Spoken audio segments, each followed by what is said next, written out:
Hi అండి, నమస్తే. Welcome to Suhasini's kitchen. నేను మీ సుహాస్ని రెడ్డి. ఈరోజు మన కిచెన్లో గంజి దోశ లేదా కొరటు దోశ మీరు ఎప్పుడైనా విన్నారా లేదా ఎప్పుడైనా ట్రై చేశారా? ఒక్కసారి ఈ వీడియో చూసి ట్రై చేయండి. చాలా అంటే చాలా సాఫ్ట్గా, చాలా టేస్టీగా వస్తాయి. 1 కప్పు ఉద్దిపప్పుకి 6 కప్పుల బియ్యాన్ని మనం వేసుకోవచ్చు. రెగ్యులర్గా మనం 1 కప్పు ఉద్దిపప్పుకి 2 కప్పులు లేదా 3 కప్పుల రైస్ని మాత్రమే వాడుతూ ఉంటాం.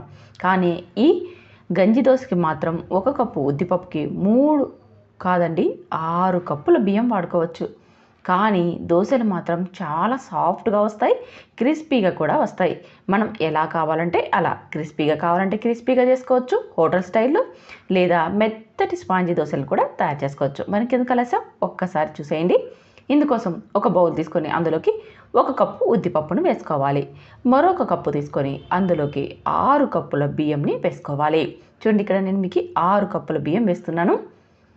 ఇలా మరొక బౌల్లోకి 6 కప్పుల బియ్యం వేసేసి ఉద్దిపప్పులోకి 1 స్పూన్ దాకా మెంతుల్ని వేసుకోవాలి.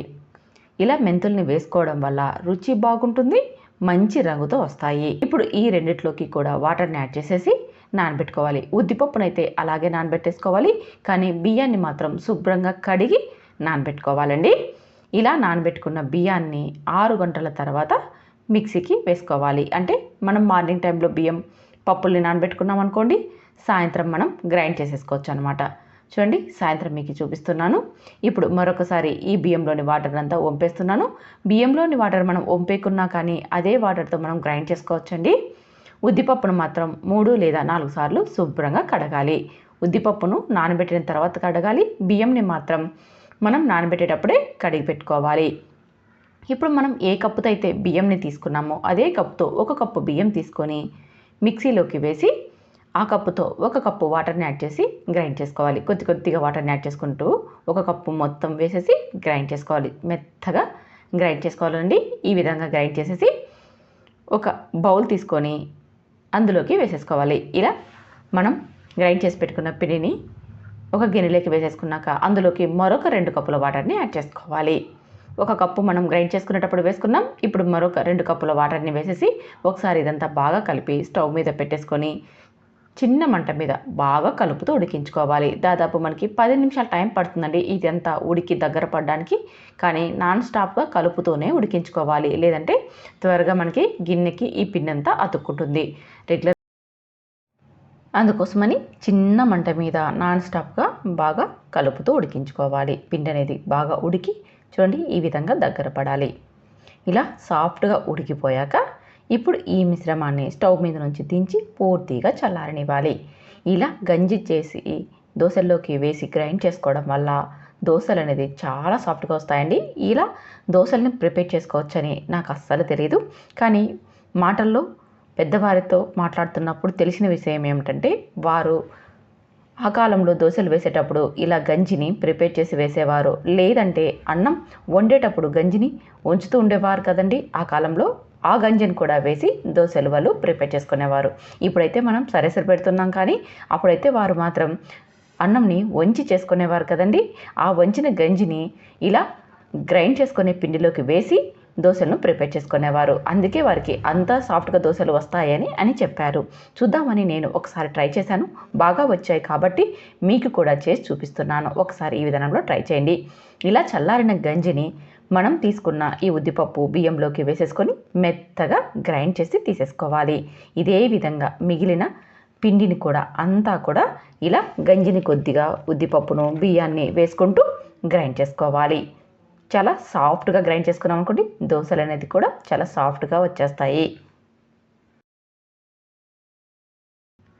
ఇలా మనం ఉడికించిన గంజిని మరొకసారి గ్రైండ్ చేసుకోవడం వల్ల ఒకవేళ ఉడికేటప్పుడు గంజి అనేది మనకి ఉండలు కట్టి ఉంటే ఇప్పుడు సాఫ్ట్గా అయిపోతుంది అన్నమాట. అంతేకాకుండా పిండిలో కూడా బాగా కలిసిపోతుందండి. ఇలా మొత్తం అంతా గ్రైండ్ చేసుకొని ఒక బౌల్లోకి వేసుకొని ఒకసారి ఇదంతా బాగా కలిసేలాగా కలుపుకోవాలి. ఇలా ఒకే డైరెక్షన్లో కలిపి మూత పెట్టి రాత్రి మొత్తం ఈ పిండిని పులియనివ్వాలి. చూడండి, మీకు నెక్స్ట్ డే మార్నింగ్ చూపిస్తున్నాను. మీకు పిండి పొంగిందో లేదో చూపించడం కోసం మాత్రమే ఇలా నేను మీకు చూపిస్తున్నాను. లేదంటే నేను బౌల్కి సగం దాకా మాత్రమే పిండిని ఉంచి పొంగిన తర్వాత మీకు చూపించేదాన్ని. కానీ చాలామంది అంటూ ఉంటారు కదా, 6 కప్పుల బియ్యానికి పిండి పొంగుతూ వస్తుందా అని చూపించడం కోసం మాత్రమే ఇలా మీకు పొంగిపోయేలాగా చేశానండి. అలా పొంగుతుందని తెలుసు కాబట్టి నేను ఇక్కడ కింద మరొక ప్లేట్ పెట్టాను. మీరైతే ఇలా పొంగేలాగా చేయకండి.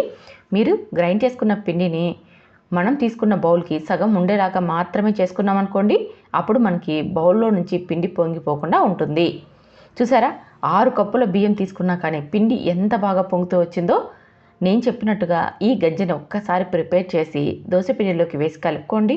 మీకు కూడా ఇదే విధంగా పిండి బాగా పొంగుతూ వస్తుంది. ఇప్పుడు మనకి కావాల్సినంత పిండిని దోశలు వేసుకోవడం కోసం మరొక బౌల్లోకి తీసుకోవాలి. మిగిలిన పిండిని ఫ్రిడ్జ్లో పెట్టుకున్నాం అనుకోండి, మనం ఎప్పుడు కావాలంటే అప్పుడు దోశలను వేసుకోవచ్చు. ఇప్పుడు మనం తీసుకున్న పిండిలోకి రుచికి సరిపడా ఉప్పును వేసుకోవాలి. ఇందులోకి వంట సోడా అస్సలు అవసరం లేదండి, కానీ దోశలు అనేది చాలా సాఫ్ట్గా వచ్చేస్తాయి. ఇలా ఉప్పును వేసేసుకొని అవసరమైతే వాటర్ని యాడ్ చేసి దోశ పిండిలాగా జారుగా కలిపేసేసుకోవాలి. ఇప్పుడు స్టవ్ మీద దోశల పెనం పెట్టి కొద్దిగా ఆయిల్ వేసేసుకొని ఏదైనా కాటన్ క్లాత్తో కానీ లేదా టిష్యూ పేపర్తో కానీ శుభ్రంగా క్లీన్ చేసుకోవాలి.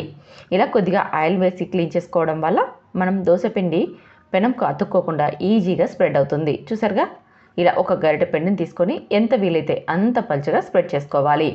ఇలా దోశను వేసుకునేటప్పుడు మంటను లో ఫ్లేమ్లో పెట్టుకోవాలి. దోశను వేసిన తర్వాత హై ఫ్లేమ్లోకి మీడియం ఫ్లేమ్లోకి టర్న్ చేసుకుంటూ దోశను రంగు మారే వరకు ఫ్రై చేసుకోవాలి. ఇప్పుడు కాస్త ఆయిల్ని చుట్టూతా స్ప్రెడ్ చేసుకున్నామంటే దోశ అనేది మంచి రంగులో వస్తుంది, పెనం నుంచి ఈజీగా వచ్చేస్తుంది. ఇలా కొద్దిగా ఆయిల్ వేసేసుకొని దోశ అనేది కాస్త రంగు మారింది అని అనిపించిన తర్వాత మరో సైడ్కి టర్న్ చేసుకోవాలి. మరో సైడ్కి టర్న్ చేసుకోకుండా అలాగైనా మనం దోశలను తీసేసుకోవచ్చు. చూసారా ఎంత మంచి రంగుతో వచ్చాయో, చాలా అంటే చాలా రుచిగా ఉంటాయండి. ఇదే విధంగా మిగిలిన పిండినంతా కూడా మనం దోశలను వేసి తీసేసుకోవడమే. హోటల్ స్టైల్లో చాలా మంచి రంగుతో చాలా క్రిస్పీగా వస్తాయండి. మనం ఆయిల్ వేయకోకుండా క్రిస్పీగా మనం ఈ దోశల్ని వేసుకోవచ్చు.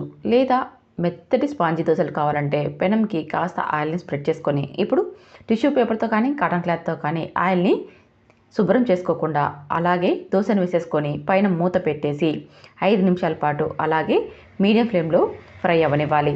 అలా ఫ్రై చేసి తీసేసుకున్నామంటే మెత్తటి స్పాంజీ దోశలను వేసుకోవచ్చు.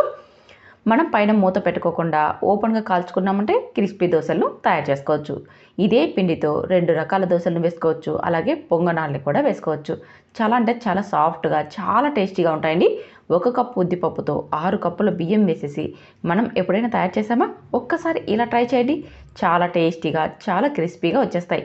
మరి ఇంకెందుకు ఆలస్యం, ఒక్కసారి ట్రై చేసి మీకు ఎలా వచ్చాయో కామెంట్ చేయండి. ఈ రెసిపీ నచ్చితే మాత్రం లైక్ చేయండి, షేర్ చేయండి. ఇలాంటి టేస్టీ అండ్ హెల్తీ వంటకాల కోసం సుహాస్నిస్ కిచెన్ని సబ్స్క్రైబ్ చేసుకోండి. Thank you for watching.